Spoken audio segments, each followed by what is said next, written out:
Today I'm going to paint Icelandic poppies in very loose, transparent layer style. Hi friends, I'm Olga Koelsch, watercolor artist, teacher and a book author. Welcome to my studio. I even have some poppies. They're blooming everywhere in Bergen right now and probably in many other Scandinavian countries. So I'm thinking about painting some composition of 3 of them with some little buds. But I have 2 brushes, one is bigger, one is smaller, 6 and 10, but the size not that important right now. I prepare my diluted yellow mix. I have a big choice and I think I will take Ambush yellow, paints by Daily and Rowney, and I need to dilute it a lot, just create nice yellow puddle. And I bathe my brush in this puddle. I look at the structure so I can see some petals. I will start with the big one. Basically what we see is some 5-edged shape, kind of pentagon, but of course much more loose.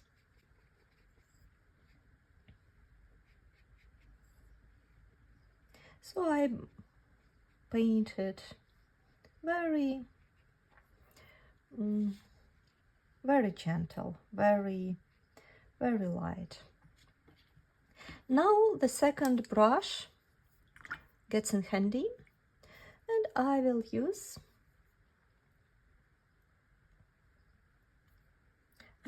this very bright sap green. I will make a bit of a creamy mix. And I slightly touch the center of the poppy. Okay, I let it all go into the yellow. I can help to distribute it a little bit with the brush.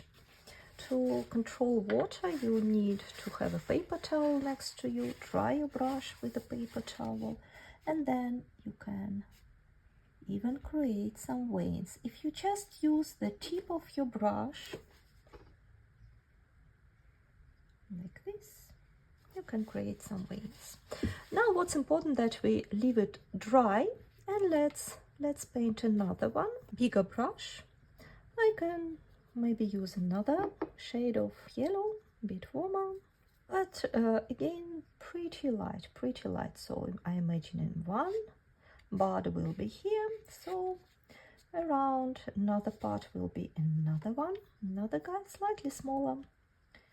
And this one, it has some orange edge. Let's try to recreate that. Again, just the shape. We're painting just the shape, and the shape can be like that. Thinking about painting a cloud, or thinking about painting something lovely, something nice. And now I dry my brush with a paper towel, and I have a look, what do I have close to orange. Maybe I'll just use some red, mix it slightly. That's vermilion. I mix slightly with my yellow mix, and with the tip of the brush I can go around the edge, then wash my brush, dry it with a paper towel, and soften slightly the edge, maybe add a bit more. I switch my brush to my smaller brush, which is responsible for greens, and I put my brush right at this corner where all petals connected. You can even see on the flower that it is slightly green area, and I just let my watercolor mix organically with what's happening. I will paint stems a bit later. Let's first finish flowers. So now we can imagine how the third one can grow. Maybe about this. I change my brush to a bigger brush. I will use what I have here, more like an oval shape. Try to add some variety into the shapes. What's important, if you always think about the point where all petals connects to a stem, like this. That should be that point you should know for sure where it is on your painting, whether it is here or there. To make it even more transparent, you can wash your brush, dry it with a paper towel, and slightly lift up paints in the middle. If it went a little bit too bright, that can happen sometimes. And of course, if you like, you can add a bit of orange edge. I switch my brush. Oops. I switch my brush. Green, sub-green. I find the center of the flower. I just touch it and let watercolor begins its journey right here. So now we have our 3 flowers organized, but that's not the end. You need to make sure that they all dry. Now let's move back to our first one. Now we can see that all petals are overlapping. So let's paint another petal which will be overlapping. That's why I just step aside and paint another shape, triangle shape, or pentagon shape over. And I try to slide my brush really gentle over the surface, hardly touching the paper, so don't press on your brush, and bring everything towards the flower center. Switch my brush, use my green, touch the green point and let it all flow. And probably you're already guessing what we are going to do right here. Now I getting some inspiration from my flowers, just looking at the shapes a bit, but basically from right now I am on my own. What's important that you bring all the lines to this flower center and really very gentle with your brush touching the paper. I like to create the very uneven edges because you see, if you look at the flower, they zigzag, a lot of folders in it. It's important you bring everything to the flower center. Now let's add that touch of red. I think it really adds to the idea. So I basically use pretty dry mix and touch some edges, wash my brush, dry it with a paper towel, and go around and soften. It can be a lot of water in it, maybe even a puddle, so I try to remove this puddle. Then I switch my brush, grab my green mix and add a second drop right here. Next one, basically same, but for example, we can try to paint this one a little bit more closed. This already looks a bit open, and one, if we imagine it's a little bit closed, so we paint our petals more inside than outside, a bit like this. Maybe lift a bit of color. Again, this one also had some red-orange touch on the tops. Therefore, with my brush, just with the tip of my brush, I very gently touching the top. You can even let it go. I think I will just let it go right now. But if you want to have it more delicate, subtle, like here, you dry a brush with a paper towel and then use your brush as a sponge, so to say. I think no need to add green. Now let's dry it again. Let's work on the other shape, on the other petal. Now we can do even more funnier things, because now we overlapping 3 layers, and that's why this technique calls layered technique. And you can use it not only for painting flowers, but for many other nice, beautiful things. What's important that you always dry the previous layer completely. So I painted another layer. You see, I try to keep the edge very loose, very different. I want to make it a bit more open. This one. And my small brush, right here, I would like to add a bit of green touch again. Look how beautiful it mixed.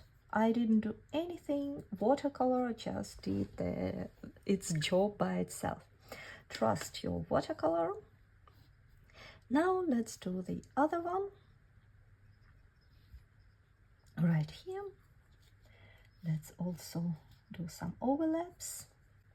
What's important, you always think about, always think about the center of the flower, and you bring everything to the center, like right here.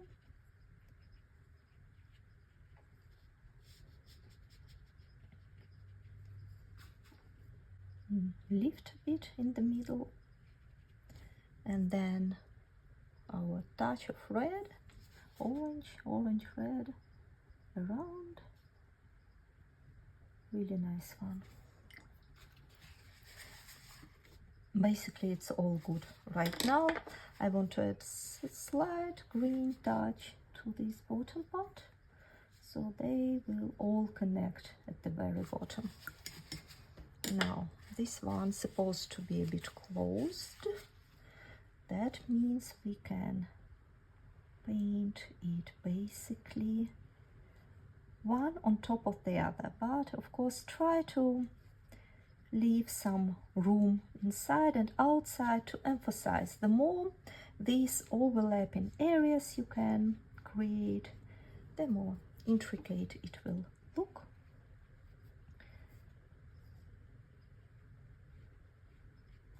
Like this. And now again the red outline.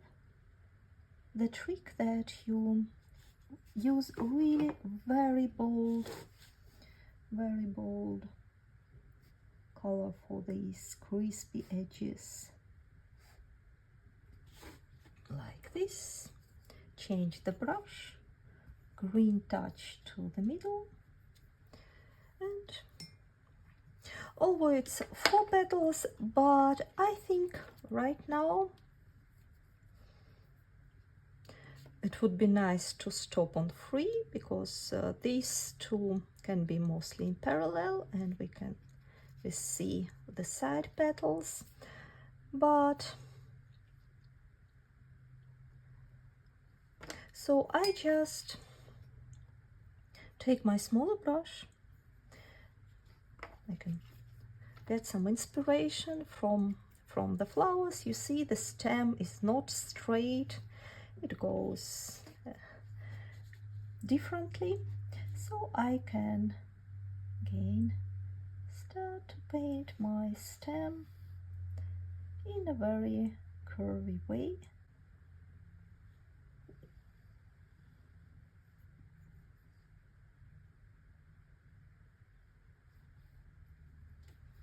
And we can work a little bit on their connection. Basically it's just a couple of brush strokes to connect more the bud itself to the stem. Let's add a couple of funny things like buds. We can just draw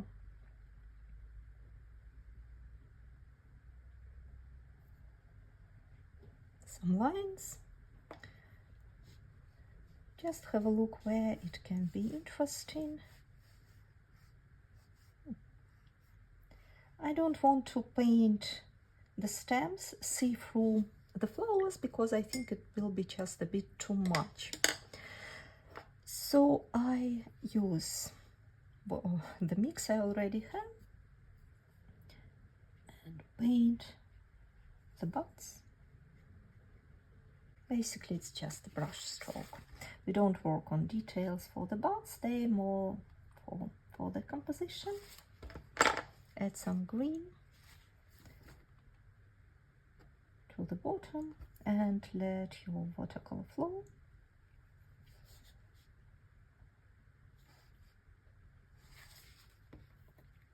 If you want to add some greenery, this greenery which looks a bit too complex maybe for the first sight, but nevertheless, you just load your brush with the green color. Keep your brush relatively flat to the paper, then create some brush strokes, dry, loose, but in a way they really similar. And now our bouquet is ready. Thank you so much for painting with me. I hope you enjoyed the process. I hope you like this 100 days project, and I am looking forward for your ideas. What would you like to paint next? See you soon. Bye bye.